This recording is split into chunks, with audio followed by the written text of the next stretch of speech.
भय प्रकट कृपाला दीन दयाला, कौशल्या हितकारी, हर्षित महतारी मुनि मनहारी, अद्भुत रूप विचारी। दोस्तों, चैत्र मास के शुक्ल पक्ष की नवमी तिथि को पुनर्वसु नक्षत्र और कर्क लग्न में रानी कौशल्या की कोख से मर्यादा पुरुषोत्तम भगवान श्री राम का जन्म अयोध्या के राजा दशरथ के घर हुआ था। इसी पावन दिवस को हम सभी रामनवमी के रूप में मनाते हैं। इस दिन मां सिद्धिदात्री की पूजा का भी विशेष महत्व माना गया है। प्राचीन कथा के अनुसार एक बार माता पार्वती ने भगवान शिव से प्रश्न किया, हे महादेव, ये श्री राम कौन हैं और भगवान विष्णु को मनुष्य रूप में पृथ्वी पर अवतार लेने की आवश्यकता क्यों पड़ी? तब भगवान शिव ने माता उमा से कहा, जब पृथ्वी पर पाप और अत्याचार अत्यधिक बढ़ गया, तब धरती माता ने भगवान विष्णु से प्रार्थना की। तब भगवान विष्णु ने रघुकुल में जन्म लेने का वचन दिया।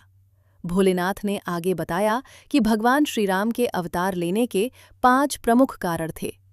पहला कारण था सनकादि ऋषियों का श्राप, जिसके कारण भगवान के पार्षदों को राक्षस योनि में जन्म लेना पड़ा।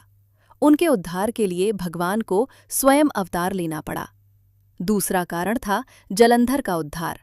जब भगवान ने छल से उसकी पत्नी वृंदा का सतीत्व भंग किया, तब वृंदा ने भगवान को श्राप दिया कि उन्हें मनुष्य रूप में जन्म लेना पड़ेगा। तीसरा कारण था देवर्षि नारद का श्राप। चौथा कारण था मनु और शतरूपा का वरदान, जिन्होंने भगवान से प्रार्थना की थी कि वे स्वयं उनके पुत्र के रूप में जन्म लें।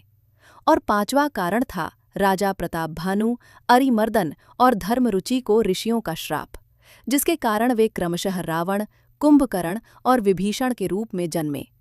हालांकि भगवान के अवतार लेने के कई कारण होते हैं, लेकिन सबसे बड़ा कारण होता है अपने भक्तों की रक्षा और धर्म की स्थापना। इसके बाद भगवान शिव माता पार्वती से बोले, हे देवी, अब मैं तुम्हें भगवान श्री राम के जन्म की कथा सुनाता हूँ। एक समय अयोध्या के राजा दशरथ ने पुत्र प्राप्ति की कामना से अपनी तीनों रानियों कौशल्या, कैकई और सुमित्रा के साथ पुत्र कामेष्टि यज्ञ करने का निर्णय लिया। कुलगुरु महर्षि वशिष्ठ की आज्ञा से राजा दशरथ ने ऋषि श्रृंगी को यज्ञ की अध्यक्षता के लिए आमंत्रित किया।